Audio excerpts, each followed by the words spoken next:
Our first speaker is Mr. Tushar Pal. Tushar is the president and co-founder of Protonshub Technology and business council member at Forbes. He is also a TEDx speaker and has about 15 years of experience in the IT industry.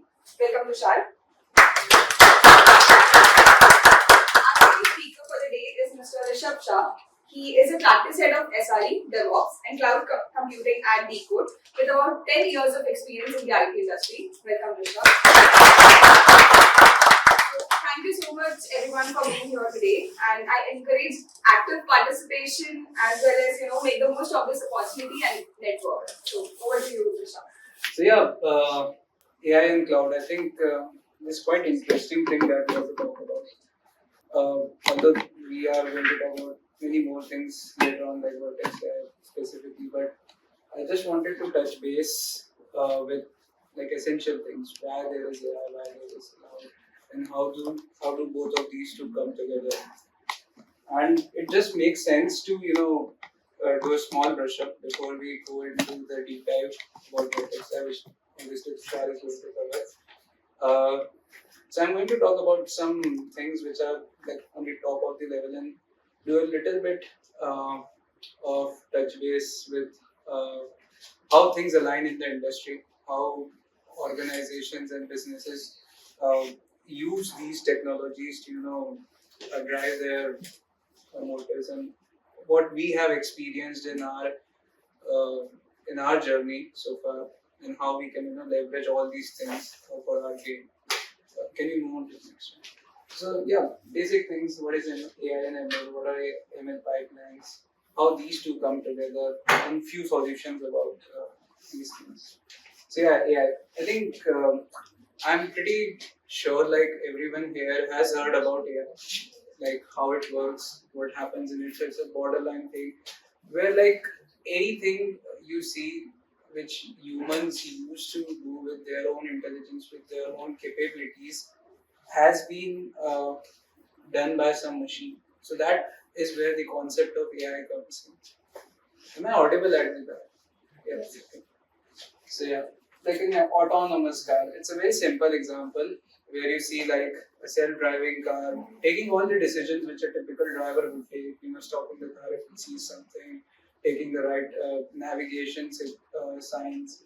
So doing all those things is something where AI comes in, and it is very essential. Like we understand how to use AI. Okay, when we think about AI, it's not a jargon thing which we have to follow blindly. Because with AI there are many things that could go well, could go bad. Okay, so I think many organizations in their early stages, like they follow the jargon journey. Okay, they don't take things very seriously, and they take decisions where like AI, they just blindly follow the jargon words and thinking like, yeah, we are doing AI, we are doing some cool stuff, but is it really aligning to their business needs? Is it actually driving some good sense in their actual business? So I think those things are very crucial when you are thinking about AI. And can we move on to the next thing? We'll talk next ML. So this is like something which comes very close to is a subset of AI. Okay, so ML is machine learning. I'm pretty sure. So what happens is like when you see any AI implementation, it has to have some kind of automation where things are being driven by any program or any software which is taking all those decisions. So that's where ML comes in. Okay, so any software like a software that is loaded in your facial recognition, a software that is loaded in your autonomous car, taking all those decisions. That's where ML comes in. And coming back to my previous thought, why does businesses need to be aware about AI and ML? Because what happens is when you think about all these things, okay, they are very expensive to process at scale.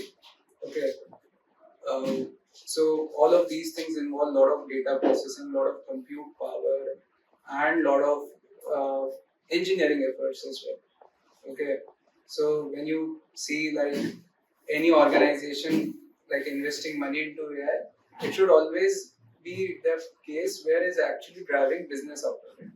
Okay, so that becomes very crucial when you are thinking about AI and ML use cases. Uh, I'll talk about one example, and I want your involvement as well. Many of you have seen many cases you see that typewriter feature in Google where it suggests things. Okay, you have seen all the facial recognition that happens in Google Photos, if you're aware. Yeah. So those features are kind of good, but have you ever thought how those are happening? Why? What actually is happening in the hindsight? Does anyone have idea what actually it would be doing to get all those? How it's doing that? Anyone you see if I take a picture of everyone over here, it will definitely identify all the different faces, right? Has anyone thought why it is doing that and how it is doing that? Yeah, sure. First, I would like to introduce myself. That would be nice. My name is Saurabh Jagre. I'm a student at Meetup University. I will be going in my 4th year from 20th August. So I might feel like whenever a photo is captured, so the feature engineering is applied in the image, in which it divides every pixel into some format such that and it has been said to recognize some kind of feature like face or some, and at the backend they are just extracting and putting into some kind of data nodes or cluster, and through which it recognizes the next image, and if there is a match, so it stores in that folder or like the same facial. Very nice. Very nice. So I think this was quite accurate explanation. So I'll summarize what he was trying to say. He was trying to say you take a data set, you derive some inferences from data set, then you take a new thing which is coming onto, in this case a photo, and then make conclusions out of that photo. So in this case he said that there are some features which would have that machine would have extracted from its example and then made those prediction about all the faces that it has recognized from that photo. So that's how we think about any ML program that happens. Okay. So essentially, ML program are or ML pipelines are anything which is taking a lot of data, ingesting it in a data store, and then preparing that data.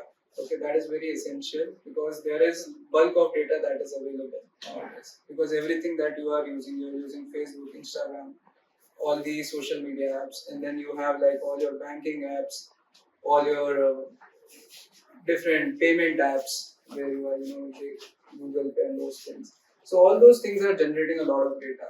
Okay, and what businesses need is they all have all this data. Okay, and they need to actually make sense out of it. Okay, to sell it to you.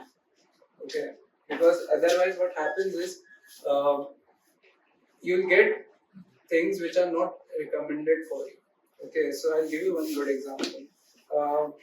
How many of you have used credit card payment app? Yeah.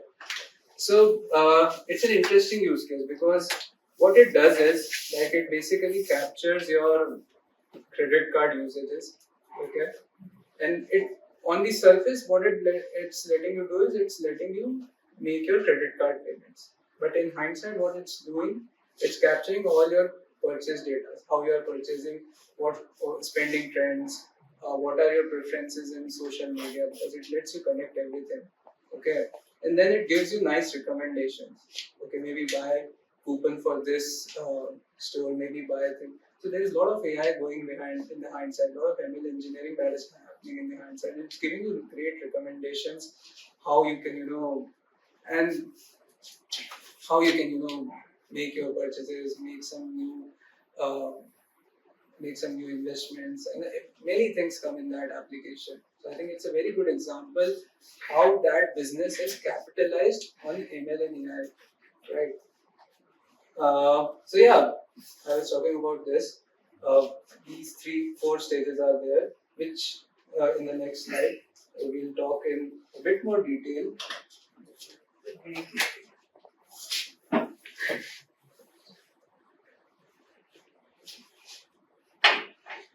Yeah, data ingestion. I think this is very crucial when it comes to thinking about any ML pipeline because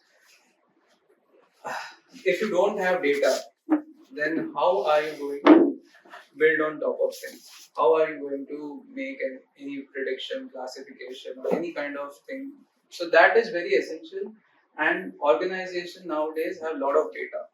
Okay, how many of you have heard about Salesforce? Yeah. So Salesforce is very interesting because when we see businesses, so they actually use Salesforce for a lot of purposes.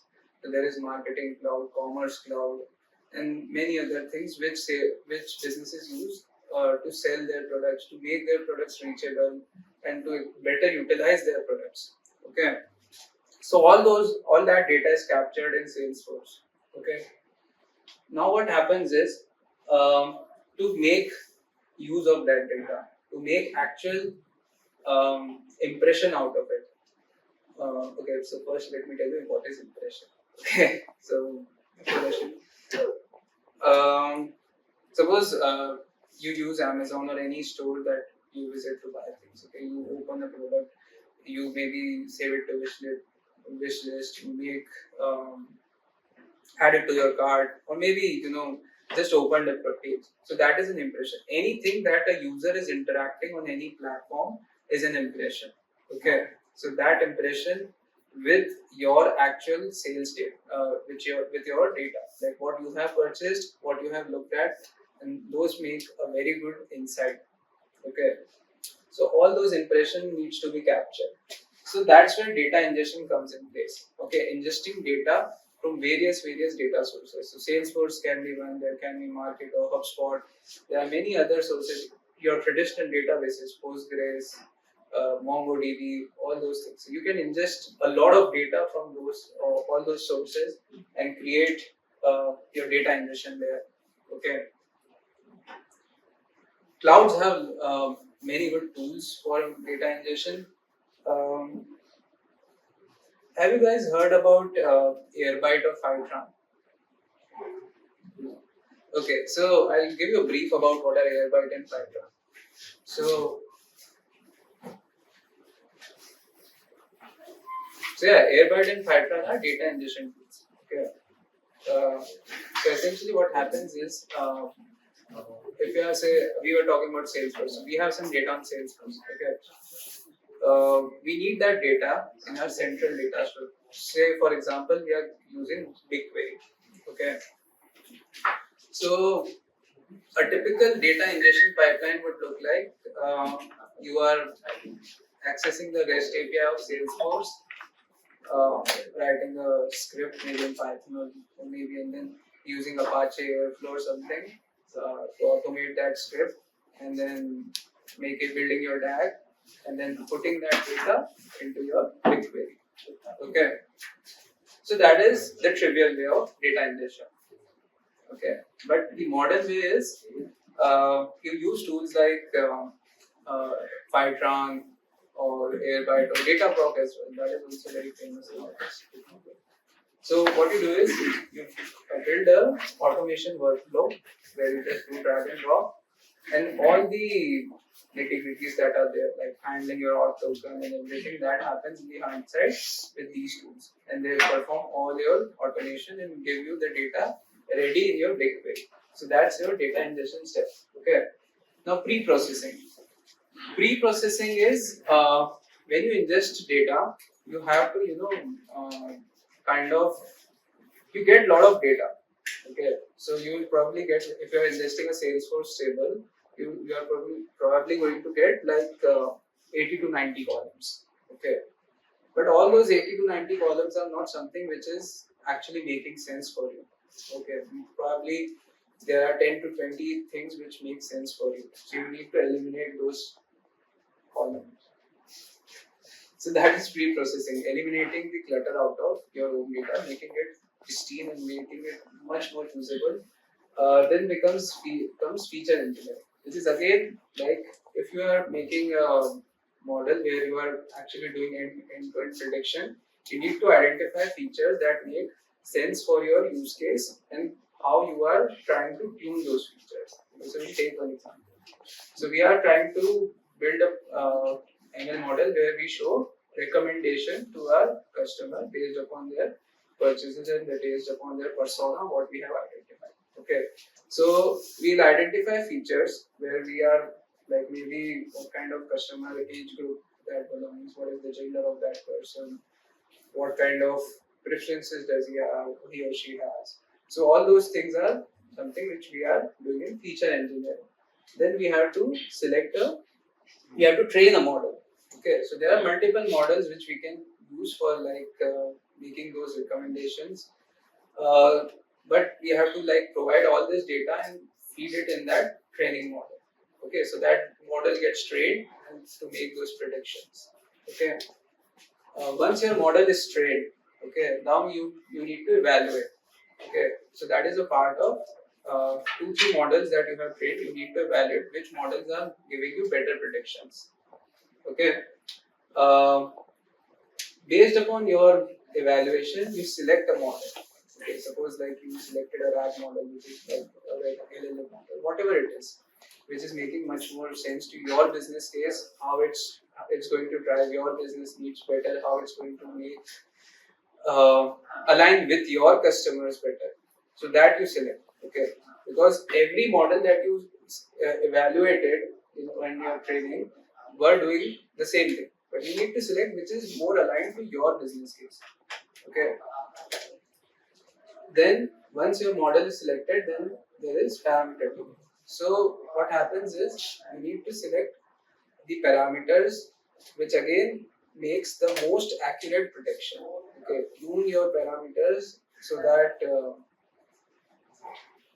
in a way where your predictions are not giving any unnecessary results.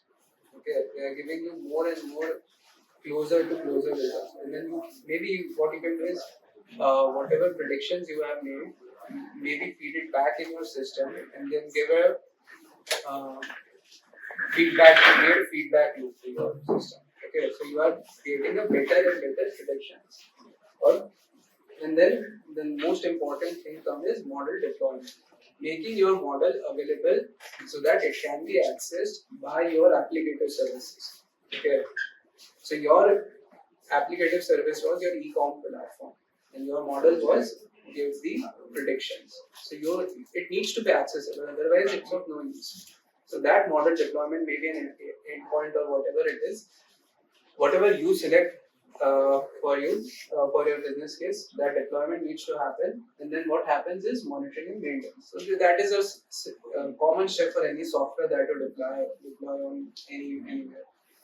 So this happens whatever errors are there, because whenever you deploy model, there would be cases where it's not making the right decision, it's giving out some errors. So that maintenance part and then alerting and whatever feedback mechanism that you have instilled in your system, that needs to be taken care of. So yeah, this is a detailed journey of any model pipeline that happens. What is cloud anyway? First of all, I'll take a pause. Any questions till now? Okay. So yeah, cloud and AI, it's an interesting mix-up, I would say. Why? Nowadays, everything and which is like related to applicative development, applicative engineering is kind of on cloud. Most of the systems, except for the systems where there is some security concern, even for them, like there is a layer which is present on cloud and there is a layer which is present on the mainframe or in the self-hosted environments. But everything is kind of migrating to cloud. Two major reasons. First, ease of access. Second, costing. Okay. Ease of access. Why ease of access? Because on cloud, everything is available by single clicks. Okay, you click, you have your maybe your database ready, or anything, very easy. And cost. So traditionally, like if you are procuring an infrastructure in your own organization, it becomes an expensive overhead. Okay, and it takes time. So there are two types of cost involved. First is procurement cost, then maintaining that infrastructure cost. Okay. So suppose you have procured an infrastructure, maybe like 10, 15 servers you have procured with like GPUs and everything, then you need an infrastructure engineer. Okay, so that both of those costs, is that making sense for your business case? That is the decision you need to make. In most of the cases, it doesn't add up. So that's why people prefer cloud. Okay. Now with AI, what? So with AI, as I told earlier, like there are many stages that are involved. Like we saw like 9 stages in the previous slide, where things were getting aligned for any ML pipeline. So all of these stages involve some kind of computation, some kind of processing, some kind of evaluation. So all these things need to be done in a way so that you are not taking a lot of time, you are not taking a lot of cost. Okay. So with cloud, both of these problems get solved. Okay. So cloud have a lot of managed services, lot of core services where you can easily make your ML playgrounds. Okay, to explore how you can deploy your models, what you can do with your models. Um, so essentially a cloud gives you infrastructure, network, compute, GPU, which all things can basically help you to plan your ML pipelines. Okay, and there are some very good uh, pre-baked solutions available as well. Okay, that we are usually going to talk in this session further. So with these pre-baked solutions, it is essentially targeting all the 9 stages that we just discussed in different ways. Okay, can we move on to the next one? So in different ways to help in each and every step. So like if you have to select a model, so there are pre-trained models available in the cloud. So if you have to do some kind of feature engineering, it will evaluate your use case. You need to select what kind of cloud model. So that will uh, give you recommendation based on that. Okay. So cloud is essentially solving the problem of ease of access with these managed services. So yeah, these are the major managed services with major clouds, which are like quite popular these days. SageMaker has been there for quite a while. Vertex AI is something which we are going to talk about in detail. I'll give just an overview. And machine learning is also very famous. IBM is also very famous. Uh, why we are going to talk about Vertex AI today? That is very essential. So see, how many of you have used Google Cloud? Okay, quite a few people have used. So Google Cloud, in my experience, does few things very nicely. Okay, so with machine learning, what we saw was it needs a lot of data. Okay, so the BigQuery engine of Google Cloud, that is a data lake, I would say, is one of the most popular data lakes, I would say, because it has like very nice computation ability and it has very nice exposure as well to industries. Like organizations that are on AWS still have like BigQuery as data store because the analytical power with which BigQuery provides is very nice. Okay, like you can do a very complex computation on BigQuery with lot of in just seconds. The only downside is it's quite expensive, but that's a part which you need to be very aware of when you are anyways dealing with ML or any related problems. So BigQuery is nice. Second thing is when you are dealing with data, you need to be very much aware about data governance. And does anyone know what is data governance? Okay, so I'll give you a brief. So when you are dealing with data, you need to be very cognizant about who is accessing that data and what part of that data they are seeing and they are viewing or editing. So that is very crucial. Okay. So both of these features, when I talk about BigQuery, they are very easily configurable in BigQuery. Okay, so you can basically mask parts of data. You can do good access-based control in data with BigQuery. And another good example that happens is so whenever we are like using Google Cloud, so we create an organization. I hope you might have seen that organization. Yes. Right? And within that organization, we can have like a lot of folders. And within those folders, we can have projects. Right? Is everyone aware about that structure? Okay. So with that structure, what you are doing essentially is you are limiting the access, okay, of the users in a hierarchy. So typical organization has a hierarchy. There is a top management, then there is a architect layer, then there are engineers, and so on and so forth. Okay. Within the engineers, there's also classification. Some are development engineers, some are quality assurance engineers, some mobile engineers. Everybody's access kind of varies. Okay, and that Google portrays very well in its folder and project structure that it has. So, leveraging that, you can basically restrict your data very well. Okay, and that helps in your data governance.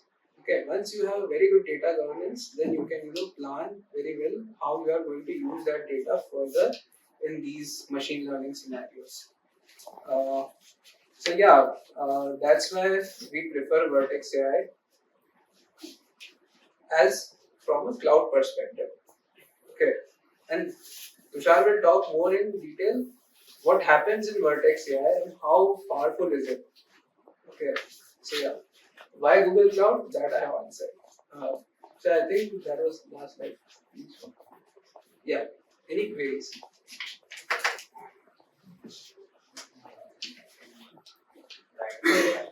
So, Yeah. as you told about, First of all, tell me. hello everyone, I am Mayan Bausa and I have recently graduated from Medical University. Welcome back. My question was, are you talking about the role-based access control and policies in organizations you follow? Just Yeah, kind of. Role-based access control is something which is very crucial when you are dealing with data. Okay, but if you dig deeper, okay, so role is something you can be a manager, okay, in an organization. But what kind of manager you are? Okay, are you a manager of data engineering team? Are you a manager of SRE team? So that depends. Okay, so that further classification is very well handled when you deal with BigQuery. Hope I answered the question. There was one more result. I got the answer. It was okay. It was on the same line. Anyone else? Not an query. First, tell us. My name is Vivek. I am a software engineer at Polymetrics. So it's not a query. I just want to add an example of how AI and ML helps in business development. So there is an example that you talked about credit, right? So one more example is Bharat Pay. What they did is like to escalate their business model. What they did is like whenever you are making payment, so they target merchant, right? Whenever you are making payment, they are just taking all the data, accumulating all the data and gathering and applying the machine learning models just to know that which merchant is allowed to get the loans.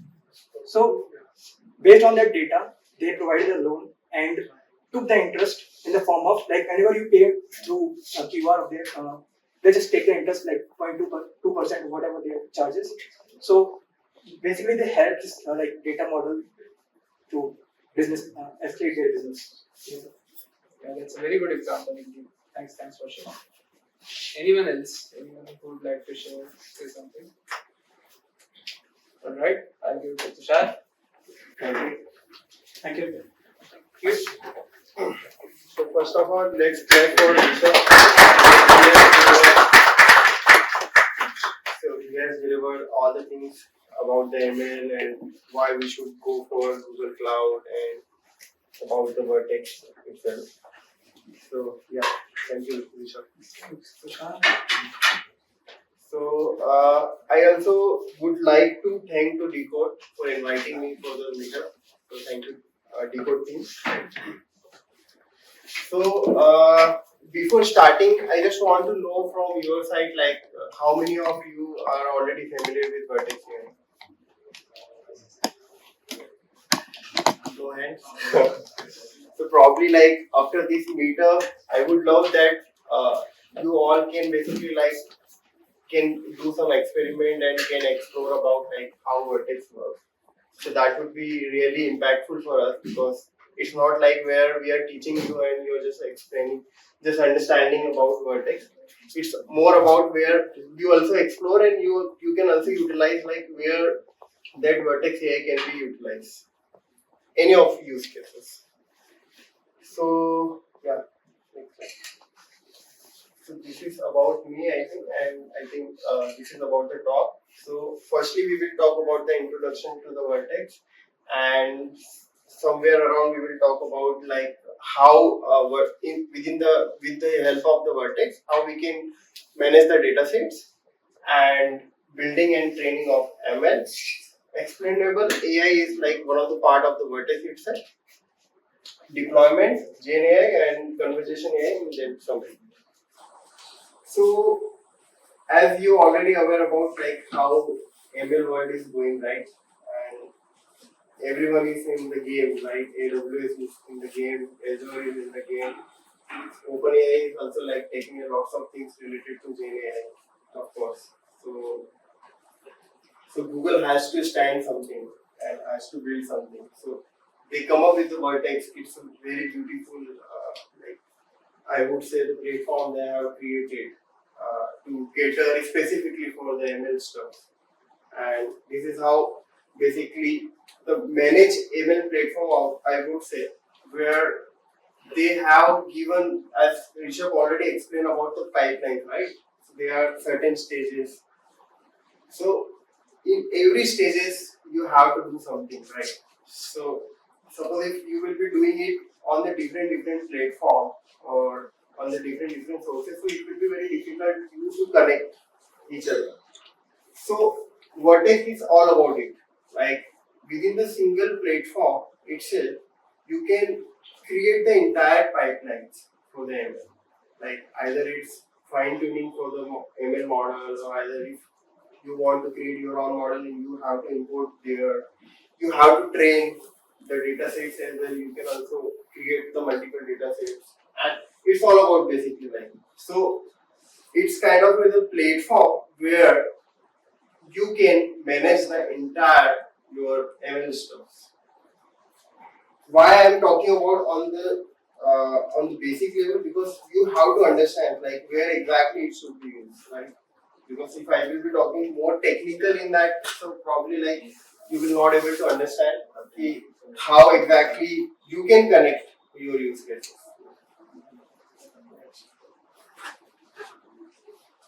So that platform combines data engineering, data science, and machine learning engineering workflows. So if I will talk about more bit on data engineering, so where the data sets and how we can basically like data injections, we can do it in that way. Data sciences part, machine learning engineering workflows where we can train and we can fine tune those models and we can create the workflows across depending on like what kind of models that we are using it out. And of course the collaborations between the different team. As Rishabh mentioned about like we are different kind of managers, teams is there. So to collaboration in between those teams can combine those capabilities. So it's all about basically like how exactly Vertex works. So we have a GCP right? Where we have a platform is there. We have a one backend application that you have created. Suppose it's CRED application, I would say, right? And here is where CRED is deploy something on the ML side, that is the Vertex. And there is a desktop client or mobile application where we are using basically the application. So everything that is related to recommendations and capturing the data, and although we are capturing the data in that backend and we are just passing it to the Vertex, and there are different data sets that might be they have created for the CRED, right? I'm just taking the example, might be they have used some other platform, but just compare the same application, CRED. So where they are capturing the data from the different sources, like what kind of expenses that we are doing by the card, what kind of categories are there, and what we like, where exactly we are spending. So we all has created inside the Vertex itself. We are training out of the models based on like for the recommendation. Suppose if we have to give the recommendation something out of for the travel, right? We are capturing the expenses related to travel, so we understand like travel is the priority for the specific person, right? So we have to suggest something out of. So somewhere around we have built up that model in the Vertex itself, and it gives that result state to back to the application, and within the application itself we will pass it to the directly to the use case for the client and customer side, basically. So try to see in that way, like suppose if you are working or if you are using any application, so entirely you have to build that application and you also have to manage your entire workflow for the machine learning models, right? And for the data sets and for training, for the deployments, and also like there might be chances where you also have to do some different integrations, right? So that is the different part. And that application logic, application server is different, where you are just normally created the application where you are building the interface either on React or any other platforms. So this is how exactly Vertex AI works. Okay. Workflow, so it's quite similar, which Rishabh mentioned about basically like the pipeline. So basically, how exactly it works, where we start with the data preparation part and where we train the models based on that, and also the evaluation and iterations works based on like what kind of model is there and what kind of data that we are training to specific that part, deployment and serving, and continuous monitoring for that model. Because we have to monitor where exactly the recommendation or whatever that we are doing with the help of that model is successfully giving or not, or we have to be monitored. So that entire workflow works in terms of machine learning. So this is very simple, I would say, the Vertex AI flow. So suppose if you are building any application, so what you will do? Like anyone can. If you are building any application, like let's take an example of trade. So if you have to create a trade application, what would be your first step? Requirement gathering. Yes. And then Then you prepare model or flow like from data. don't see on the ML side. Just see on the creating the application, building the application. Infrastructure requirement, setting the backend services for collecting data, and preparing the text technology. Collecting a data is not requirement for building the application. We just like setting the Just data. see on the application side.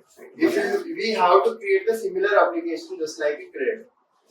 Choosing the right technology and the services that the UI. Yeah, first of all, we will, I think, analyze like what is the requirement, what we have to build, and then basis of that we will design some UI, right? And on the basis of that, then we will build that application and then testing and then deployment. So this is how the cycle works. So similar kind of cycles we also have in ML, right? So its cycle is like where we will be gathering the data, right? Data is very primary and very important. If we don't have a data, then we can create the models, we can create anything, but the thing is, it will be not exactly what we are expecting. Because if you will be having a data, then we will be able to identify like which model will be the best suitable for us basis of the data, and we can also fine tune those, and we will keep increasing those basically accuracy and efficiency of that model itself. And it's a game of basically like the entire cycles together. So gathering the data, training a model, then scalability and deploy model of course, and evaluate and monitor and retrain. Retrain, this is what I talk about, right? We have to keep retraining model again and again because there might be the chances where we will capture some other data which is not fine tuned with the data that we already trained before. So we have to capture the data as well, and we have to retrain it again to give it the best results. And this is how exactly the cycle works.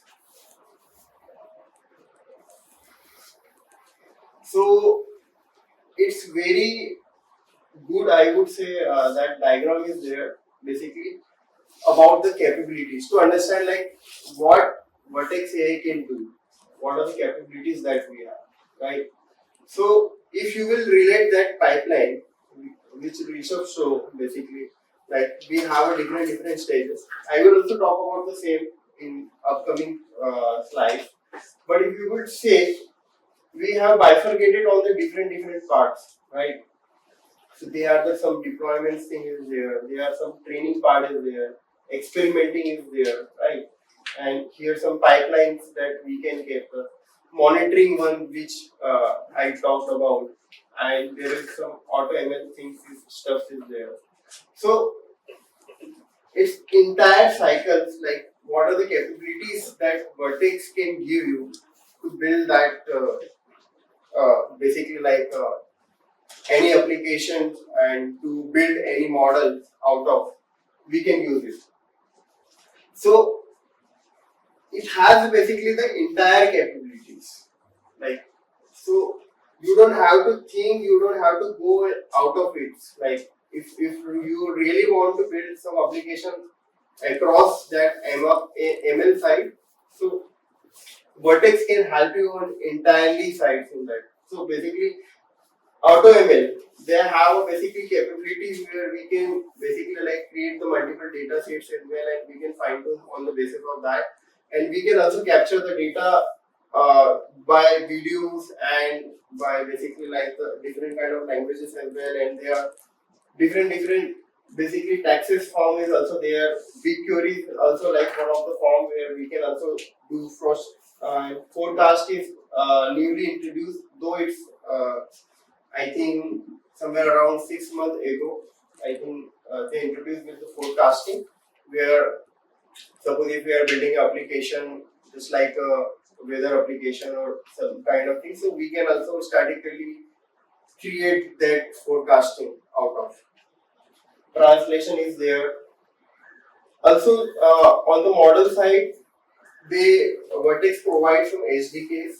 So what we can do is like we can directly utilize those SDKs out of our application, whatever we are building it out, and we can directly connect to our application itself. Training a data, so there are different forms are there. Vizier is there, NAS is there, and on the prediction side, we have a matching engine, right, which match basically like with the different data sets, whatever we are providing, and it's giving it the results out of. Next. So yeah, so this is entire the workflow basically. If, I would say. So how exactly it's helping out here? If I would say the data readiness, the feature engineering, and then the training part, the model serving part is there, then tuning is there, age is there, and monitoring and management. So here, if you will see in the auto ML part, we have a different kind of sources is there, right? Either it's connected via vision or the video form, language form, translation, and the tables. And if I would say there is the main important part where we use the explainable AI. I would talk about bit more because I bifurcated this entire flow on the different side. So explainable AI is like playing a very vital role when we are creating like the entire ML workflow. Model monitoring and the metadata. Suppose if we have to capture like any kind of data on the different sources, so there might be the chances we might also have some raw data is also there, right? So we also have to like fine tune those data. Might be like we have to optimize those data as per or ML models that we can use it out. And there are some containers and environments that we can create it out across, and we can manage out like which workflow, which model that we should use it out, and we can utilize directly to the application part. So yeah, this is I think we also talked about. So in ingest, analyze, transform. So this is all about basically like data sets labeling part. So we are basically like we are ingesting the data, we are analyzing like how data sets can be relevant to our application and how it can be like pull up which are the parameters, which are the fields that we can basically like relate, which can be mapped, right? And then the last stage is transform for that part. Like then on the basis of when we will map it out completely, then we will transform it using the And on the second side, where auto ML part works, we are training a data, right? So because what we have to do is like we have to model, select the models, and we have to train it as per like because we already created the data set. We already like map it like which is very relevant for us, and then we will basically train and we will select the models like which can be helpful for our application utilities. And here the most important part will play like explainable AI, which will evaluate your models with respect to the data. It helps you to like basically like helping you basically on the basis of the data that you are getting it out and the models that we already have selected. It will be help out to evaluate on the basis of that. And once it will done, then you can deploy it on any of the hardware which we can select basis of like the application use case. And of course, on the basis of there are some SDKs and integration is there where we can integrate directly to the applications, basically. Yeah. So this is I think very basic question I would like to ask from your side. So what is data sets? Anyone? So data that was present, like if we are talking about the image capture, image is certainly having the data sets like square points are there behind this. Square points. Yeah, when we click up picture to like utilize it, the face recognition can see that. So what we do is like we can make a map for by using the Python tool. By the data sets or the data points that we are capturing in the image, we can like recognize the face. Recognize the face. Okay. And suppose if we are building any application where we are capturing a kind of event management application where we are capturing the attendees' data, right? So how we will evaluate that what are the data points, what are the basically the fields are very important in terms of the event management. How we will recognize. They are like first name, last name, and the particular person who is coming to attend. Yeah, but how we will map that these are the fields are very important for us for event management point of view, or if we are hosting any event. If you are asking for the particular event, like coming here to today in the event, we'll ask for the email ID to verify that particular person that is coming here, and his phone number and everything. Yeah. So let me explain. So basically, there is a process where we have to rectify like which are the parameters are very important. So we have to see like if we are like if I will talk about create application. So in the create we are capturing the transaction information. We are capturing about like the description of like the transaction where we are spending. Suppose if we are expending a lot on the make my trip, if we are expending a lot on like the flight booking side or hotel side. So somewhere around trade recognize those information is very precious for that part, because then they will be able to recommend back again and the giving the suggestions on the basis of whatever they have captured.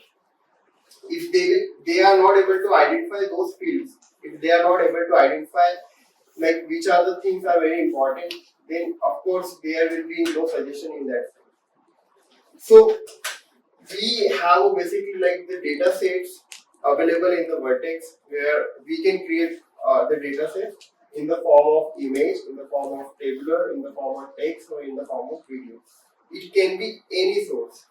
So now it's your capability where you have to recognize like how you can fine tune your models, how you can source it, because might be there is a chances where we are capturing all the data on the single application. We are capturing the video as well, we are capturing text, tabular and images.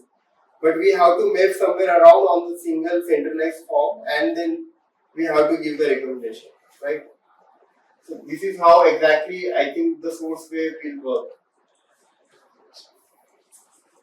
Model training part, which I already talked about, we have to basically like split it out the data on the different forms, and it's very important for us to like do the custom training on the basis of like what kind of data that basically like we are getting it out, and provide the complete control over the training process. Like means is where during the training process we have to also recognize like the data which basically like we are getting it out, which we are basically like collecting from the different sources are well managed, and it can be, though it can be also see like which is most important.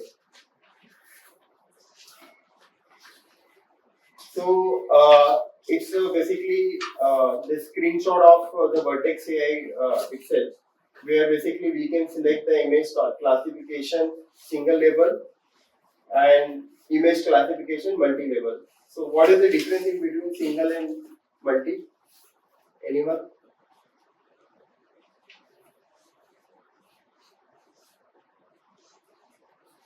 So single and multi-level is what where we are labeling it for the multiple uses, right? So suppose if one image can be relatable for traveling purpose, so we are labeling it one time. But it can be also relatable for the lifestyle or some other part. So it can be multi-level. So same data can be labeled for the multiple purpose, so we can utilize it for the multi-level part. Image object detection, image segmentation. So anyone know about segmentation? I think it's everyone knows about segmentation. How exactly it works?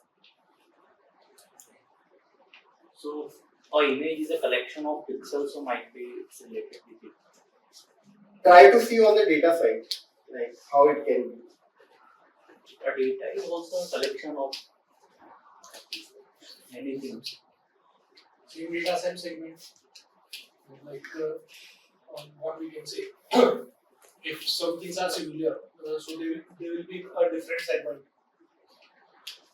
Different segments will be there. Yes. So somewhere, if I would say like, if we have to create the different segments out of for the same data, so we can segregate those data and we can categorize those basis of that part. So, how is segmenting and labeling different? Labeling is where we are recognizing basically like the categories of, and segmenting is where we are defining it on the different pipelines. Basically. So suppose I would say like I take the example in on the grade side where we are taking the lifestyle, we are taking the travel. So this is basically we are labeling it. This is usable for the lifestyle, this is usable. But there are some categories as well, where like which kind of things are very relatable for that part.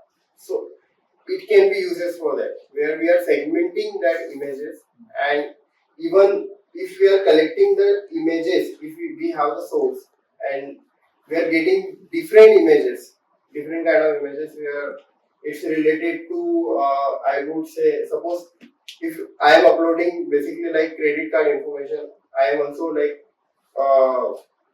capturing the basically the bills invoices. So we are segregating that these are the categories for the credit card, these are the categories for that is specific for the bill or like kind of things. And these are the tabular forms where regression and forecasting is there. Next. So these are just the options where we can basically like in the form of we can give it. There is a text form, so where we can text classification on the single level, multi-level, text entity extraction can be done, text sentiment analysis can be also done. Like we can recognize like what sentiment is coming out of from the description side, so we can also sentiment those part as well. Next. So these are basically like the example which I put it for the text classification.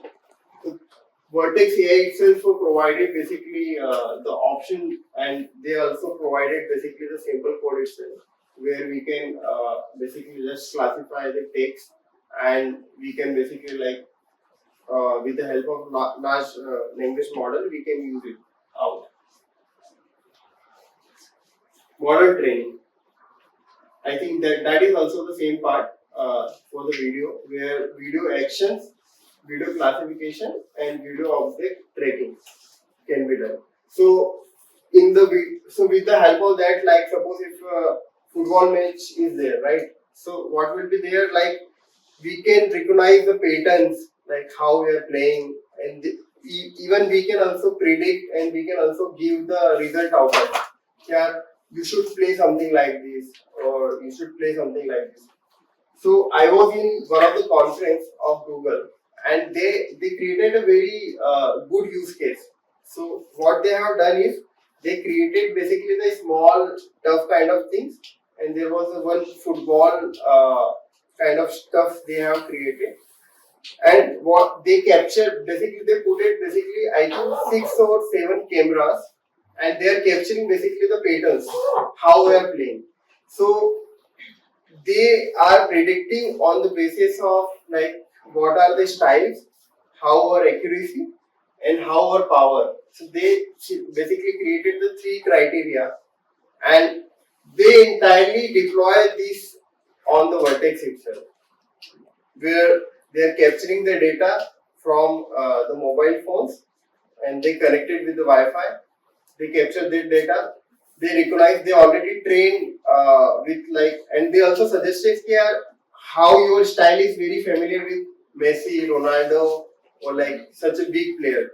So you can be like that player, and they created that scorecard where that's showing the entire scores. Out of 100, how much basically like the good player you are on the basis of this.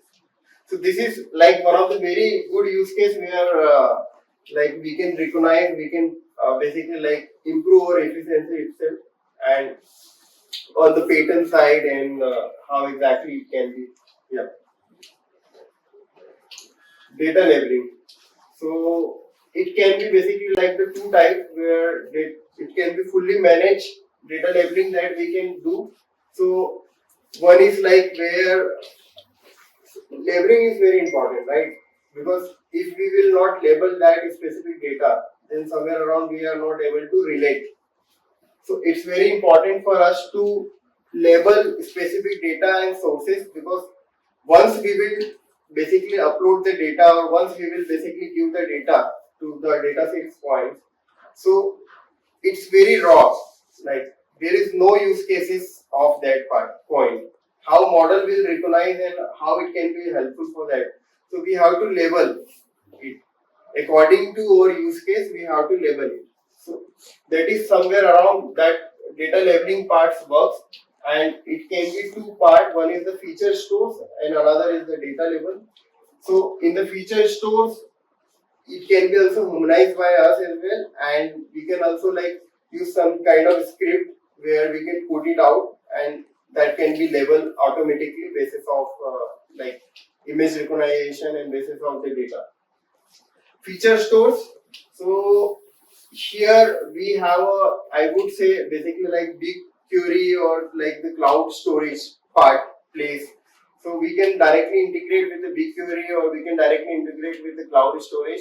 We can recognize like this kind of basically like the queries is coming, the data is coming from that query, that can be directly labelized to a specific part. So we can featureize those small chunks into that part. Next. And this is all about the training of the data. So here is the option where the training of the data is available. So this is also again the same example that you can use it out. So what you can do, like after this meetup, probably like you can go and you can explore the Vertex AI, where you try to like source some data. Firstly identify what you have to build, right? Like you can also build very small application, like building suppose plantation application suppose, right?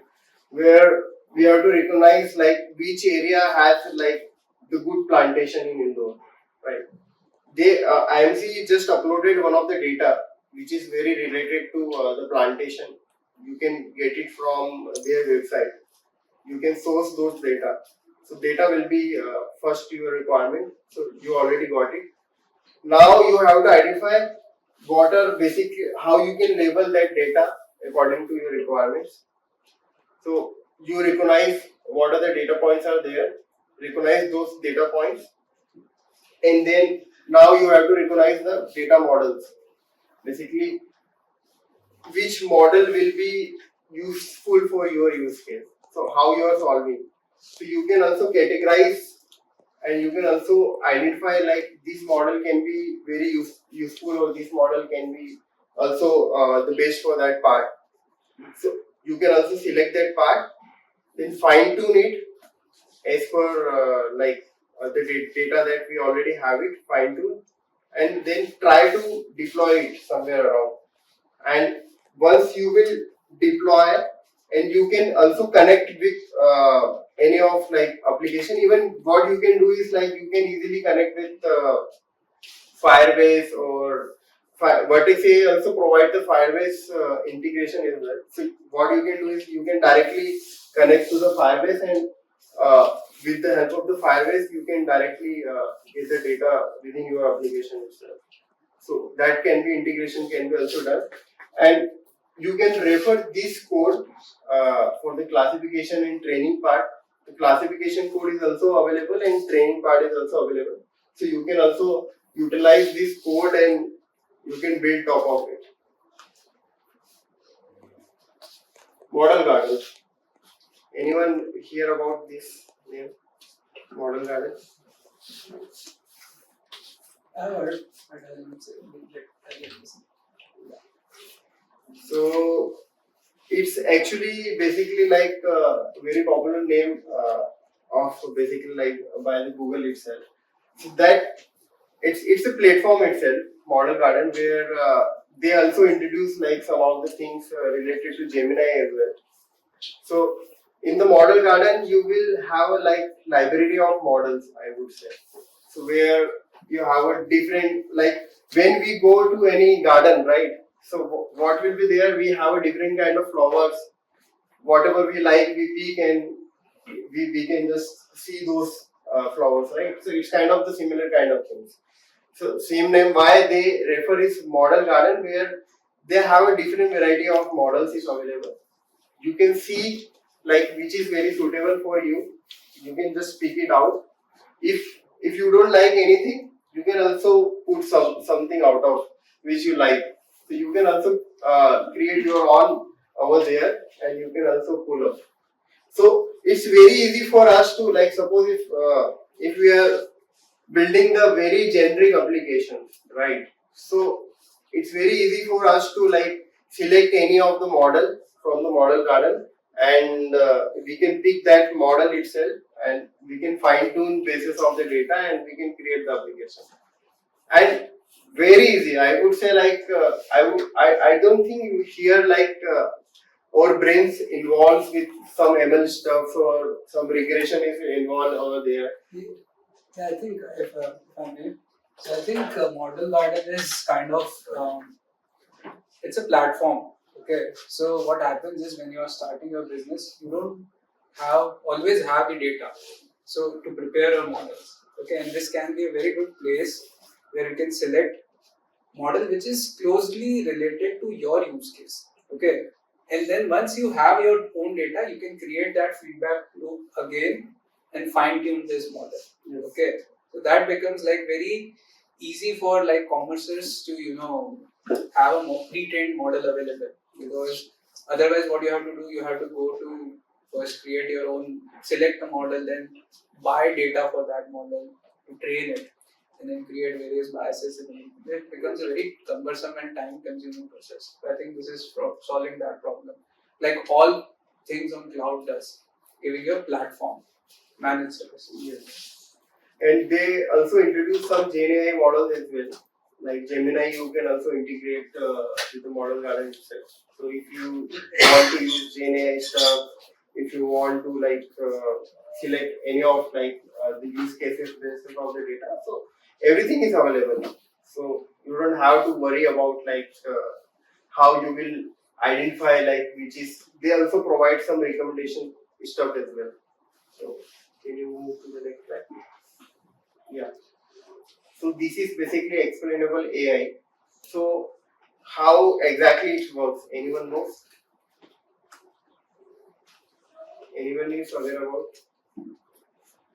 So it's very essential part.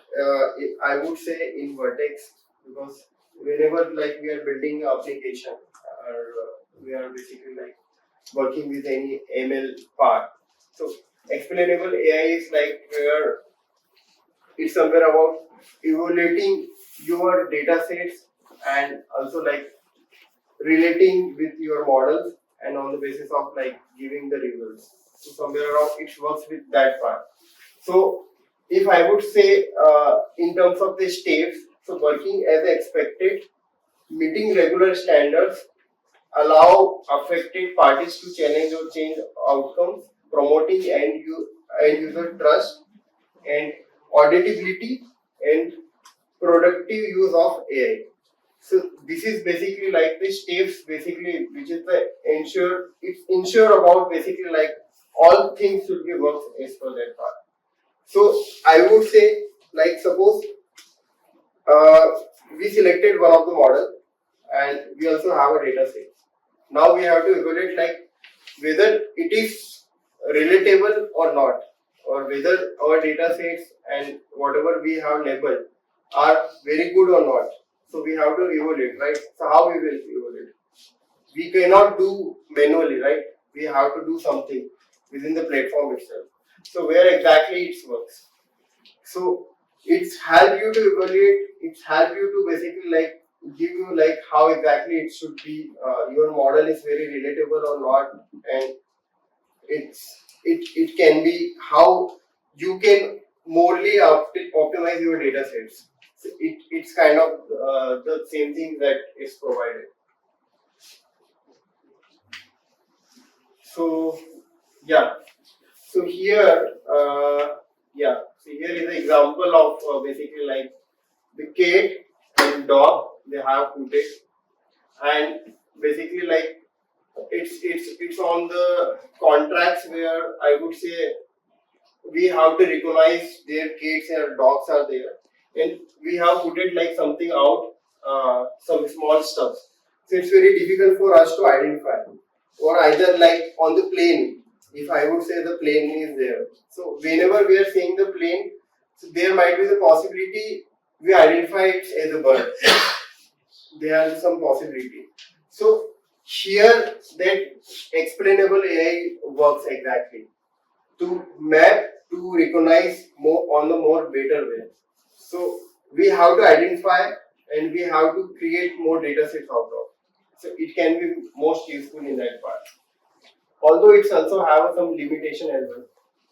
Like on the low contract side, it doesn't identify the such things, but we can fine tune those stuff. So this is how exactly our roles works. Because if everything is provided by the Vertex, then there is no role of us, right? So we have to recognize and we have to fine tune those things, and we can definitely utilize those stuff. Next. I think this is all I already covered, so we can move to the next one. Yeah. Deployment part. So yeah, it's very simple for the deployment. So we can select basically like the compute engine itself, like which kind of compute engine that we have to select, and there are couple of applications right now available in the markets where like text to speech, I would say, or AI calling stuff agent is there. So we have to identify like how big data that basically we are capturing out and how fine tuning is once fine tune is done, then compute will work only whenever like we are giving the some input, and also on the basis of that it's giving us basically the output. So the more the data, more the inputs we will give, the more the output that we will get it out. So there are couple of ways to optimize. Like what we can do is like suppose similar kind of input we are giving it out multiple times, because it's very expensive. Like if I would say if we are creating the models, deploying it out, so it's very expensive when we are talking about the compute, because it's require a very high computation. So how we can optimize this? We can identify which are the very common input forms, and we can store itself in the application itself, those results. So whenever the same recommendation or same results are coming, so rather than pulling it out and compute again from the ML side, we can directly get it from the application itself and we can directly give the results. And whenever any input is coming which is very unique or which is not identified as a common part, so we can pull it out there and we can get it from that side. So these are the basically method where we can optimize that the compute part. So in the Vertex, we are on the model page, we have an option of name and version ID for the model, which we have to deploy. So version ID, and on the basis of the name, we can directly basically identify like which model that we have to deploy directly into that path. And SDK is available. So what we can do is like we can directly use those SDK. Once the deployment will done, key will be generated, and top of the key we can use those keys, and wherever we want to basically like pull up those data, we can directly interact. Or suppose if you have built up any backend application, so directly you can basically like utilizing that Vertex. Next. So anybody know about GenAI? I just put it these points here to understand more about GenAI, like how you understand about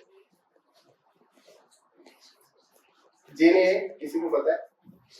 On the basis of inputting something, getting some results generated, and providing format that is understandable by the human. Okay.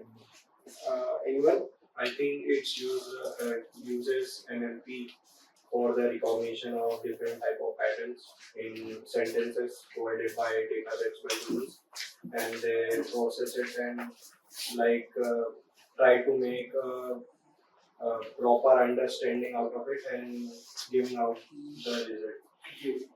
Give out the results. So GenAI exactly works. So everyone knows about ChatGPT or Gemini. So what we are doing we are generating basically something out of. So generating any context in the form of either image, in the form of text, in the form of video, from the model, from the ML itself. It's the GenAI basically. So GenAI exactly works like that only. So what they have done is they put it all the data together and they train basically specific LLM model entirely. And what basically we are getting it out is we are giving that prompt to any of basically LLMs and we are getting it out the results. मुझे अगर कुछ even if we have to do something or customize, we can also do. So this is basically the behind the scene, how exactly it works. Sir, if we copy any data, whatever sources is available on the Google, so it will create objection by other also, or yeah, it's unethically actually. Yes, sir. It's unethical. Even OpenAI uses the Google data before, but now if they have to use the data, because now it's official, right? So if they have to use the data, so they have to take the permission from the source. The source. So indirectly, it's very unethical, but people do that initially on the initial stage to fine tune it on the different events. Or either there is some other ways where there are some platform like Keras or something where we can have different kind of data sets. They already put it open source for everyone, so we can use those data sets, or else we can basically create our own. If everyone might know about Llama 3, yeah, so it's very pretty much open source. We can install, we can integrate, and they already have a data sets available. So it's very limited, but it's very sufficient for us. If we are building any application. So yeah, so this is basically the behind the scene. So what we are doing is we are prompting, right? From here, there is one responsible layer is there where it's ensure about the safety, whatever the input we are giving is very relevant. It's not where any abusing things are there or the threatening things are there. So it's ensure about, it's kind of a shield for that part, responsible for safety part. The model is there.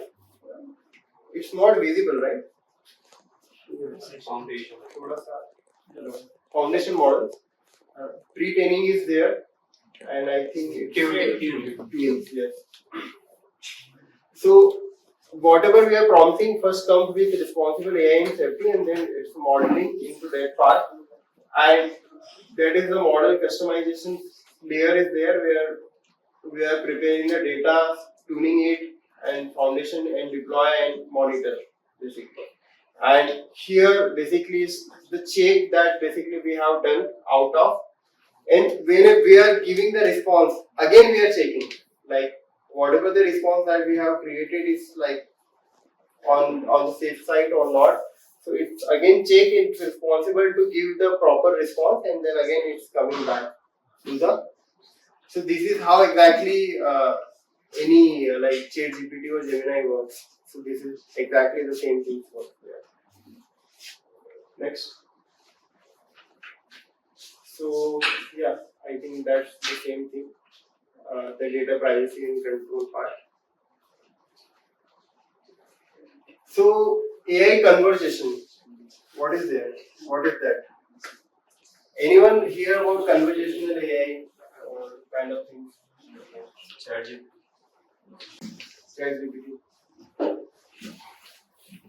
We have a new feature of conversation here, so that we can talk and get back the response in the real time.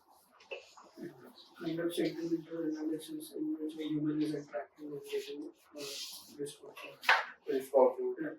Exactly. So conversations works basis of like what we are doing without, like how it's more on the interactive side, I would say. Like it increase your interactions, and it's basically like how exactly it works is where suppose health section is there, health support is there. So board, yes, chatbot. The health section is there. So nowadays, what, like if I would say the example of Zomato, so what they introduce is earlier we used to directly connect with their executives, and we used to like get results each and everything. But now they have introduced with the chat GPT integration. So they firstly identify whether it's L1 or L2 issues or not. If it's that, then only ChatGPT will resolve those issues. Or if out of, which is where human interference is required, so then they redirect that flows to that point. So basically, that is how exactly, like in terms of that part, it works. So we also have a like very good agent is available. That is the Dialogflow CX agent. That is the data store agent. So it's very good agent for creating such kind of application, the chatbot application. So if you want to create that interaction, so Dialogflow is also where you can also put some condition as well. You can also customize the condition, like what would be there when we are getting this kind of response, what we have to do where we are getting this kind of response. So suppose if we are chatting with Make My Trip agent, and we just want to like reschedule our flight. So there are certain processes. So we don't have to redirect to like customer support or probably like. So what we can do is, instead of that, we can result out responses in the form of where we are just stepping out how we can do that rescheduling or what it will be charged. Or we can take that input as well. With the help of Dialogflow, you can also create that key. We can take more data कि जहाँ से अपन ने backend से we pull up some data about the status of that order or like whatever we have done the booking, and we can also give the result in the form of this will be the charge, this will be the final rescheduling charge would like to do. In even over the backend, we can also perform some operations where we can directly reschedule it without interfering any human. So these are the very basic use cases. Website agent, like we can put up in any of the website, and that agent can chat and do the things. FAQ, because FAQ is like very common. Nobody wants to read all the FAQs. Nobody wants to go through with all the things. So what we can do is like we can FAQ agent where we can just directly ask like whatever the queries we have, and we can just pull up with all them. Employee facing agent, we are answering help and support question using internal help desk or HR. So HR related questions are very basics. When we talk about like what will be the cycle for hike or such kind of things are there, very basic stuff. So this also we can build up top of internally within the organization, and that can be helpful for the people to basically answer those queries before like going directly to that person. So somewhere around it's helping 60-70% burden जो कि आता है एक लोगों के अंदर कि यार कि जो basic question है which can be solved with the help of that. So conversation data stores. So we So it supported different kind of content. So HTML, PDF, unstructured form, structured form. So we can like pull up all the things together, and with the help of the LLM models, we can create the best application. So what we have to do here on the conversation AI steps is first we have to set up the project, create the data store agent like which I talk about, like Dialogflow or any kind of which we can do it. Test your agent, like we have to test whether the right result is coming out of or not, and then we can directly deploy that agent to that. So that agent, once that agent is live, then definitely we can integrate to any of those. Even same agent can be deployed on multiple platforms as well. Like suppose if we have a mobile application, web application is also there, some internal tool is also there, so we can integrate multiple ways. So that agent, same agent will answer the same queries. Even there are some advanced steps is there. We can create the multiple agents. One agent is responsible for a specific part, and another agent can be created that can be responsible for another department, and we can transfer in between. Like whenever we call to any call center, there might be chances where some queries are not solvable by the single person, so they transfer the call, right? So here the same scenario can be also there, where we can create the multiple agents on the basis of department, and it will be very relatable to that department only. So if we are asking that question, and if they are not able to solve, so that can be transferred to the other agent. Yeah.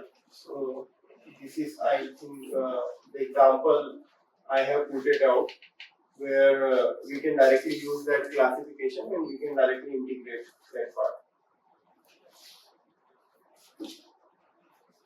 So yeah, this is all about like Google Cloud Platform. So what else we can use is like we can use the Google Data Studio, we can use the Google Analytics over the website. We can track the traffic and each and everything, and we can deploy our application in Google Cloud Platform, and everything will be basically integrated within the same platform itself. So data sharing, communication between each platform will be very easy, and integration is very easy. So that's how like the Google ecosystem will work well in that way, and which is more, I think, productive as well. Like, and even very easy for us to manage out each and every service, because everything will be on the same platform. Yeah, so I hope like you understand about Vertex bit more probably. So I try to like pull up each and every thing which is very most important for the Vertex part, and I hope like you, once that meetup is done, then you will go to the home and we will explore about some more about the AI, Vertex AI stuff, and we'll try to create a basic application. And probably on the next meetup, what we will do is like if things will allow, so we will do some live coding stuff where we will have some live session. We will create some basic application, and we try to see like how exactly it works. Because seeing on the theoretical side, I would not refer to anyone. I would refer like where you all actually adopt it out, because because future is here, for sure in the future might be there is a chances where you have to utilize such solutions and platforms. So yeah, and Vertex AI can be like the good platform for you guys to explore on the initial side, because they provide each and everything related to the ML basically. So definitely we can utilize those things, and some of the things are like not too much costly, so we can also utilize those as well. They also provide $300 credit initially, so once you will sign up, you will get $300, so you can just explore it out.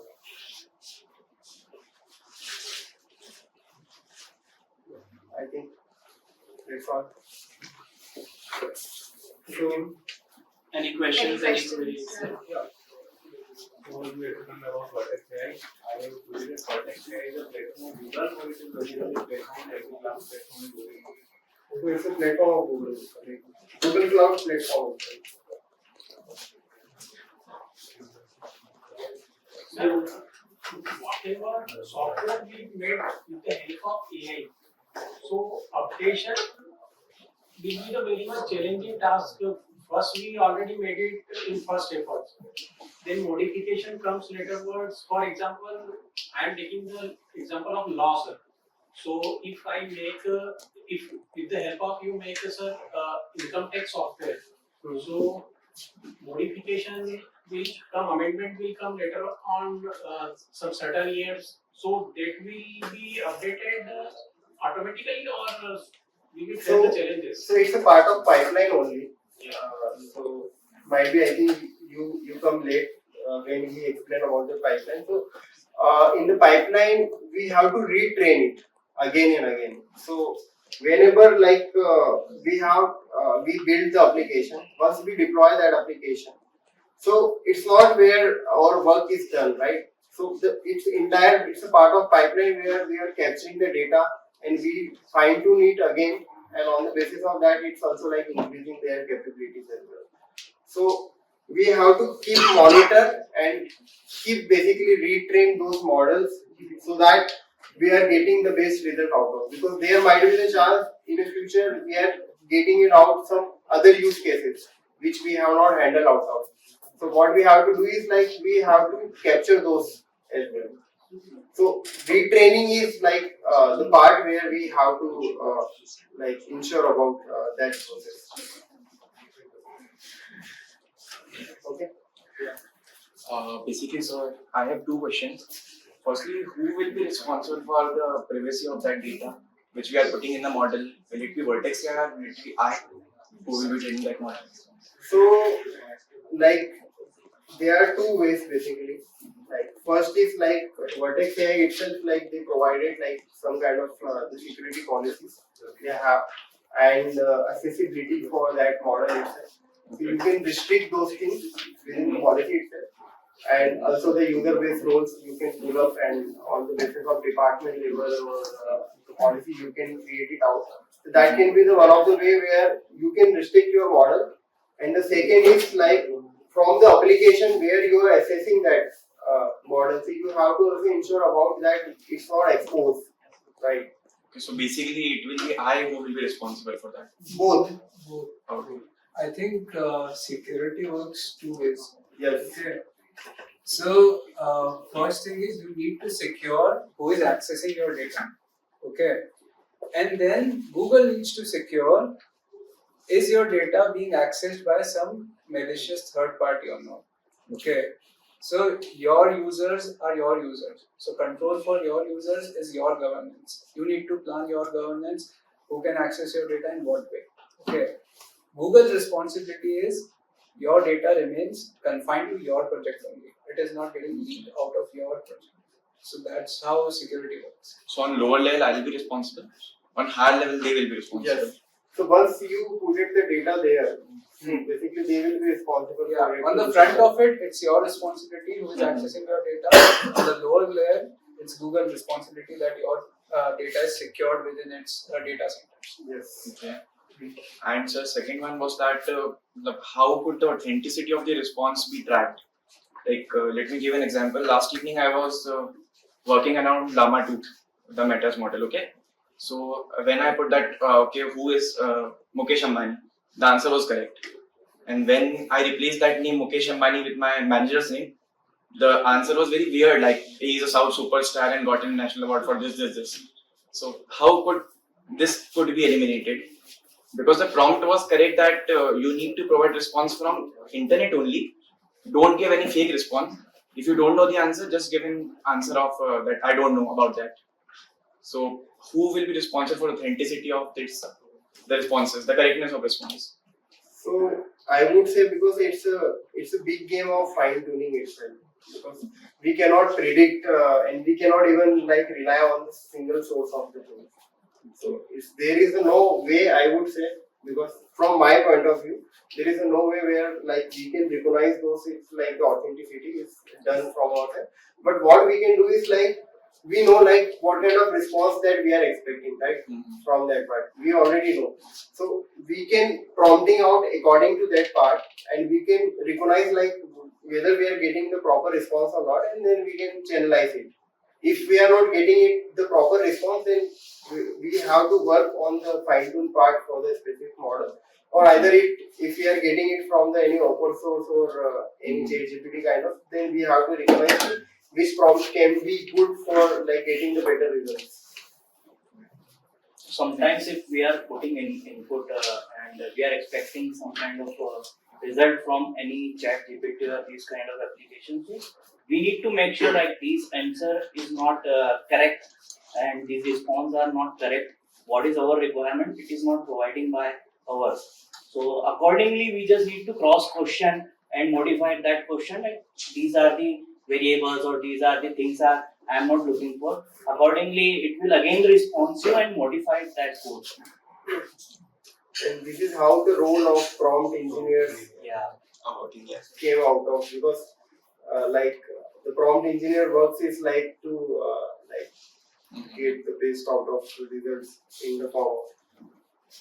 And they also are like, because it's very important when we are inputting like how exactly, because model should understand in that way only, right?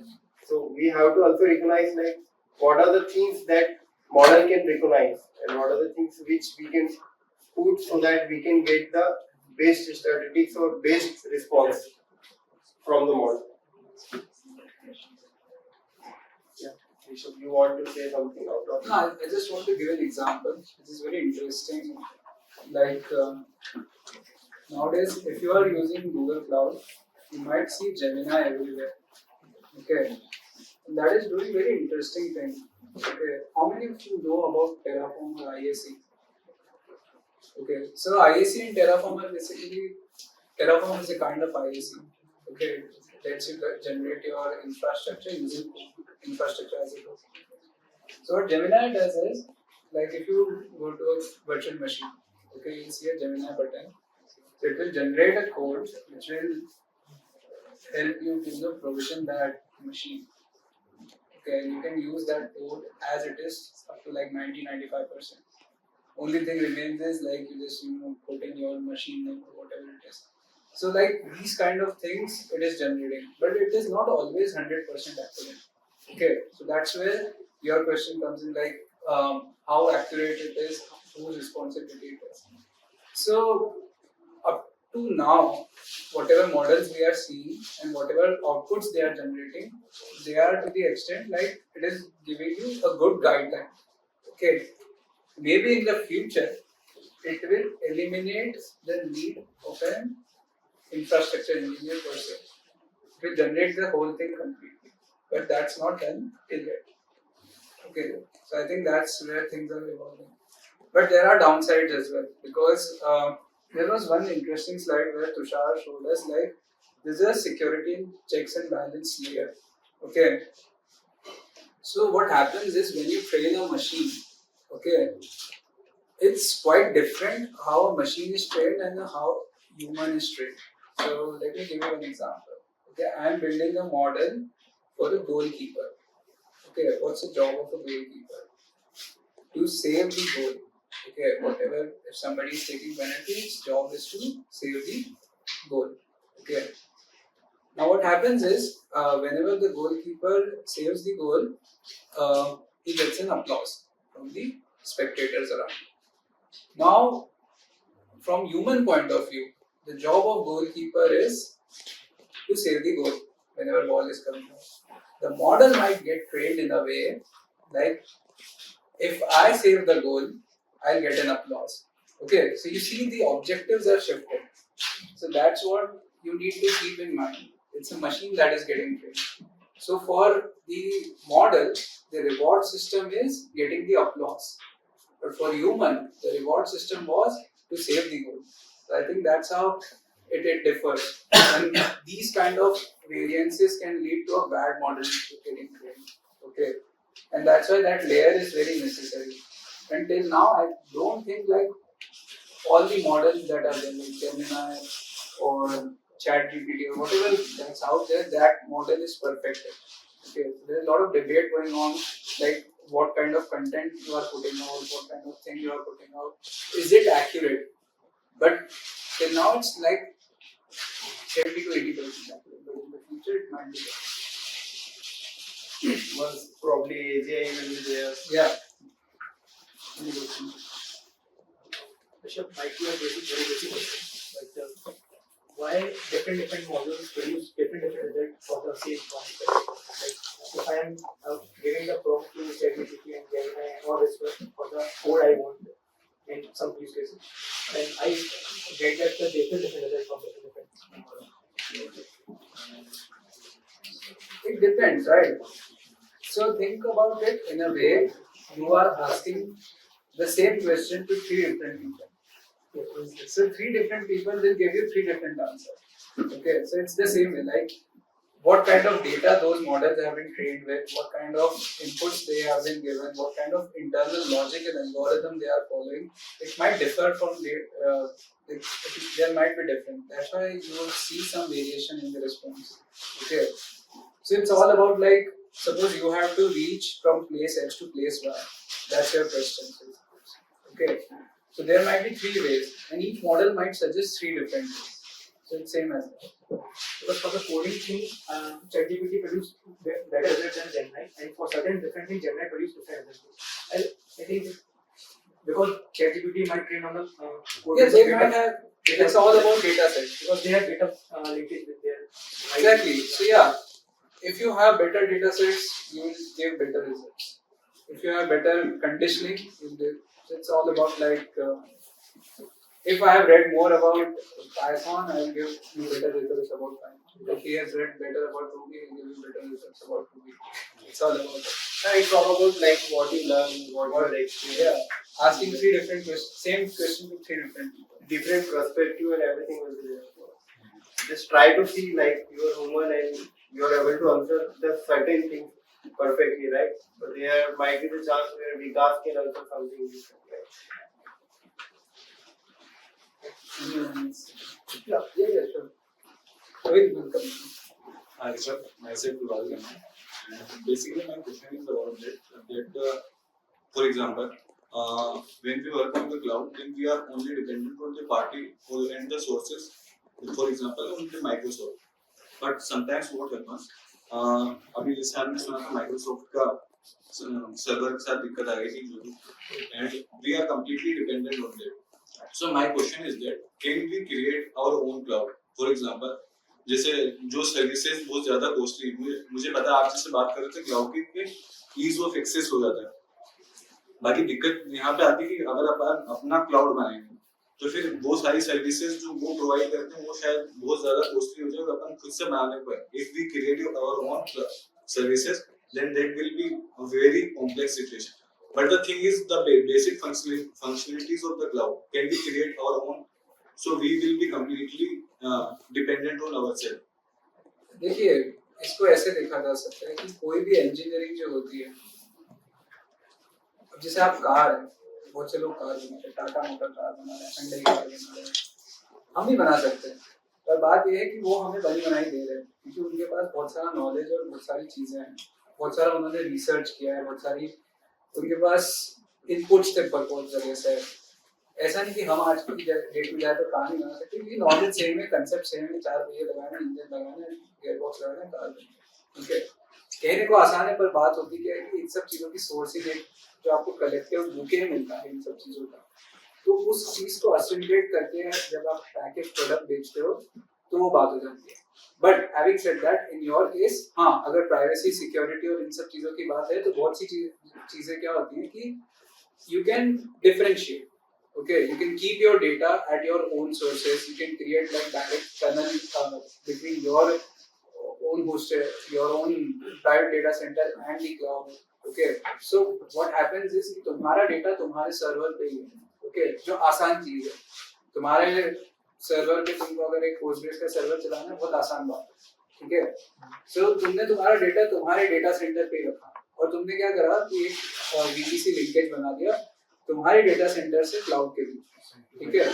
तो उससे क्या हुआ कि आपकी जो and to and connection है तो वो टनल बहुत सिक्योर हो गई, ठीक है। आपका डेटा आपके पास ही है, आपके मॉडल बन रहे हैं, वहाँ पे प्रोसेसिंग हो रही है, उनका जो भी नॉलेज है वो यूज हो रहा है, उनकी एल्गोरिथम यूज हो रही है, फिर जो एंड रिजल्ट है वो आपके साइट पे वापस आ रहा है।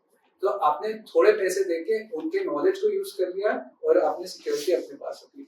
So you can mix and match. You can create a hybrid infrastructure that can, serve your purpose better. ठीक है। बैंकिंग सिस्टम में बहुत सी बार ऐसा होता है, और इनफैक्ट जो गवर्नमेंट साइट्स होती है वो हर चीज खुद इन हाउस करने जाते हैं, ठीक है, क्योंकि उनको उसमें बहुत रिलायबिलिटी लगती है, उनके लिए डेटा कंप्लायंस और ये जो होते हैं उसके लिए बहुत उनको इंश्योर करना पड़ता है, ठीक है। इनफैक्ट मेडिकल डेटा के साथ भी बहुत दिक्कत होती है, मेडिकल डेटा भी सबसे ज्यादा कंप्लायंस लगती है उसका। अपने इंडिया में भी अभी कंप्लायंस का बहुत सारी चीजें आ रही हैं, बट बाहर तो बहुत ज्यादा रहता है, जैसे जीडीपीआर कंप्लायंस करनी रहती है, सॉफ्ट कंप्लायंस रहती है, हिपा कंप्लायंस रहती है, तो बहुत सारी चीजें होती है। तो उन सबको ध्यान में रखते हुए लोग क्या करते हैं कि अपने जो प्राइवेट डेटा है उनको अपने डेटा सेंटर्स पे रखते हैं, जो क्लाउड की अच्छी चीजें उनको सिलेक्टिवली यूज कर सकते हैं। इनफैक्ट आई डोंट नो, तो जो माइक्रोसॉफ्ट का डेटा क्रैश हुआ था वो कुछ सिलेक्टिव चीज के लिए हुआ था, पर होता क्या है कि जैसे पूरे यूएस गवर्नमेंट की बहुत सारी एजेंसी है, जैसे यूएस आर्मी, यूएस नेवी, उन सब के लिए माइक्रोसॉफ्ट ने पूरा डिफरेंट नेटवर्क बना के रखा और पूरा डिफरेंट क्लाउड है उनके लिए। तो इससे क्या मतलब होता है कि उनकी जो केबल है ना वो तक अलग है, जब डेटा सेंटर तो ठीक है, जो तार भी बिछी हुई ना वो भी सब अलग है, तो इतनी सिक्योरिटी भी आप क्लाउड पे जा सकते हो। I hope you answered. That is managed by the Microsoft, that is managed by the Google Cloud only, but उन्होंने एक पूरा अलग एक नेटवर्क इकोसिस्टम पूरा अलग है, लाइक इन चाइना। चाइना में तो most of the cases are कि चाइना में ही है, चाइना का डेटा को लीक नहीं होता। So I think AWS और Azure जहाँ तक मैंने पढ़ा है उन्होंने यूएस गवर्नमेंट का और चाइना का पर्टिकुलरली अलग अलग बना रखा है जो शेयर नहीं होता है। गूगल क्लाउड ने किया है, सब करते हैं, इट्स ऑल अबाउट बिजनेस, जिसको जो जैसा बिजनेस दे रहा है वो उसके लिए वैसा करेंगे, उधर से कर सकता है। एक्चुअली इनको ये बिगिनर रेस में ये है में उसके लिए प्री रिक्वायरमेंट्स क्या है कि क्या क्या आना चाहिए? देखिए अभी तो क्या हो गया है कि एआई एमएल बहुत ज्यादा कमोडिटाइज हो गया है, तो जैसे वर्टेक्स या जैसे प्लेटफॉर्म अपन देख रहे हैं, तो इट्स ऑल अबाउट एप्लीकेटिव इंजीनियरिंग। आप में कितना एनालिटिकल एबिलिटी है और आप कितना परख सकते हो चीजों को अपने यूज केस में लगाने के लिए, ठीक है। It's all about you comprehend the problem, you create your problem statement really well and then apply it. It's all about it. ये हो चुका है क्योंकि सारे मॉडल्स जो हैं सब आपको कमोडिटी के रूप में मिल रहे हैं, सबके लिए आप पैसे देके सबको यूज कर सकते हो, ठीक है। तो इतना ज्यादा आसान हो गया है अभी के केस में। पर हाँ, हैविंग सेड दैट कुछ चीजें हैं जैसे आपको जहाँ पे बहुत ज्यादा फीचर के बारे में फाइन ट्यूनिंग लगती है, वो चीजों में आपको अभी पढ़ना पड़ेगा। उसके पढ़ने के लिए बहुत से सोर्स मटेरियल्स होते हैं, कोर्सेरा पे आपको बहुत अच्छी थ्योरी मिल जाएगी। अगर आप क्लाउड गुरु या यूडेमी जैसे प्लेटफॉर्म पे जाओगे वहाँ पे आपको बहुत सारे हैंड्स ऑन लैब्स मिल जाएंगे जहाँ पे आप खुद की कुछ एक्टिविटीज परफॉर्म कर सकते हो। एंड आई थिंक जैसे वर्टेक्स एआई हो गया या सेज मीटर हो गया, इन सब के रिलेटेबल इन सब क्लाउड वालों ने सर्टिफिकेशन भी निकाल रखे हैं, डॉक्यूमेंटेशन और सर्टिफिकेशन। हाँ सभी चीजें। मेरे को क्या प्री रिक्वायरमेंट लिस्ट करने से पहले हाँ वो थ्योरी भी पढ़ाते हैं सब, तो सबसे पहले थ्योरी बताएंगे समथिंग यू तो वेरी गुड 12 पार्ट्स पास हो। हाँ तो इट्स ऑल अबाउट कि आपको मैथ्स आनी चाहिए, वो मैथ्स आती होगी। मतलब जैसे आप कोई भी कोर्स ले लें ना, जैसे अभी स्केलर करके कंपनी है और ऐसी बहुत सारी कंपनीज हैं जो बहुत सारे कोर्स चलाती है, 3-4 लाख रुपए देते हैं कोर्स के। उसमें सबसे पहले बताऊं क्या सिखाते हैं, 6 महीने वो मैथ सिखाते हैं कि आपको मैथ समझ रिग्रेशन ये वो सारा, हाँ स्टैटिस्टिकल एनालिसिस आना चाहिए आपको, जो फीचर को पहचानने का तरीका है, इसके लिए जो मैथ्स लगती है, डिफरेंशियल कैलकुलस लगती है, वो सब आपको आनी चाहिए। वहां से शुरू होता है काम, वो कोर है। तो इसलिए मैं कह रहा था कि जो कोर्सेरा के कोर्स है ना वो फ्री भी होते हैं और वो सब चीजें ये सब कराते भी हैं। एंड्रो एनजी का एक कोर्स है, हाँ, बहुत समय से चल रहा है, फेमस कोर्स। वो 2000 12-13 से कोर्स मतलब उन्होंने एकदम जीरो से समझाया है कि मतलब आपको कि ये ए कैसे दिखता है, ये बी कैसे, तो अल्फाबेट जैसे सीखी थी ना, बस वो समझ लो आपको वैसे वेरी बिग कोर्स एंड्रॉइड का कोर्स, बट अगेन बहुत थ्योरेटिकल कोर्स है but it's very basic. So how much time it will take? It's up to you by the way Your accuracy कितना ग्रास्प कर रहे हो उसको, कितनी जल्दी बट आप- हाँ अगर एक एवरेज देखा जाए तो 2-3 महीने में आप उसको आराम इस से- लेवल पे आ सकते हो कि आप उस लिंगो में बात कर पाओ, उस लिंगो में डील कर पाओ और क्लाउड पे जाके कुछ कर पाओ. And specifically if I will talk about Vertex, तो वो तो आप बहुत जल्दी सीख सकते हो. मतलब आपने अगर थोड़ा बहुत एक्सप्लोर कर लिया ML का क्या चल रहा है और फिर आप Vertex पे डायरेक्ट आ गए, you can create application. Actually, I am working from last 10 years in 2 years. Okay. But right now I am running a company. Okay. So I will provide the training in Ruby Rails and other technology also. And I have a team of the pupils. Yes, for the 10 years. I am in the new team. Okay. So I want to also enter अगर आप this. उस नजरिए से सोच रहे हो कि उसकी प्रैक्टिस बतानी है तो I would say it's all about going with the commodities. क्योंकि डेटा साइंस का जो कोर काम है वो वैसे भी इंडिया में नहीं आता अगर बाहर से आउटसोर्सिंग में डाले तो. क्योंकि कोई भी अगर बिजनेस आप देखोगे अनलेस वो इंडिया की कंपनी तो वो खुद यहीं पे डेटा साइंस के इंजीनियर बिठाएगी, पर वो इन हाउस बिठाएगी, आउटसोर्सिंग में नहीं करेगी. ठीक है, पर जो उसके अराउंड जो पाइपलाइनिंग का काम है और ये का काम है वो सब इस पे होता है. आपको क्लाउड प्लेटफॉर्म पे एक्सपर्टीज है, आपको ये पाइपलाइन जोड़ते आती है, इसमें नफे नुकसान पता है, तो आई थिंक इजीली आप इसमें काम कर सकते हो. Thanks. Are we done with the questions? So before we conclude, we have a short quiz. So whosoever gives the right answer will get a small goodie from our side. And you have to raise your name. I mean, you have to raise your hand and Say answer your your name, and then Answer you can the answer the question. Let's start. Fastest, jaldi answer करना है, right? Okay. Question 1.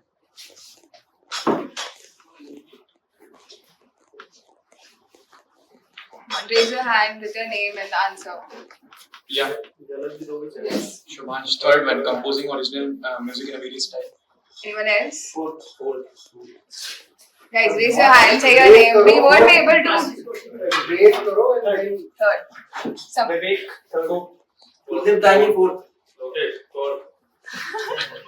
नहीं ऐसे नहीं होगा. Raise करो फिर then हाँ, Raise your hand, raise tell your your name hand, and tell then your name. answer. फिर हम choose कैसे करेंगे ना किसने सही बोला है? आपने. Okay, fourth. Kuldeep, fourth. Okay, so we'll give it to Kuldeep. It's fourth. Third is wrong answer. Third is wrong answer. Fourth right answer. For you, thank you. Next. Yes. Third dialogue. Okay. Fourth one, all of the above. Shubhansh. You have to say your name as well. Anyone else? Fourth, all of us. Vivek. Okay. So it's fourth, all of the above. Goes to him. Thank you. जो जल्दी बोलेगा वो. Second. नाम नहीं बोला. Second is the right answer. He gave already 2 answers और वो late हो गए तो. Thank you. Next. Fourth, server. इधर से आया था. हाँ सर पर आपने फिर नाम नहीं बोला लेकिन चलो ठीक है we do it. Yeah, it goes to you. Yes. Thank you. The last question. Thank you. This is the last one.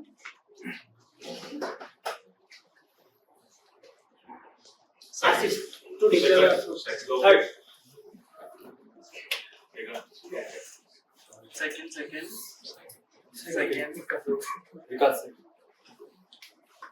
Yeah, Alright. second. Second is the right answer. Alright, thank you so much for the quiz.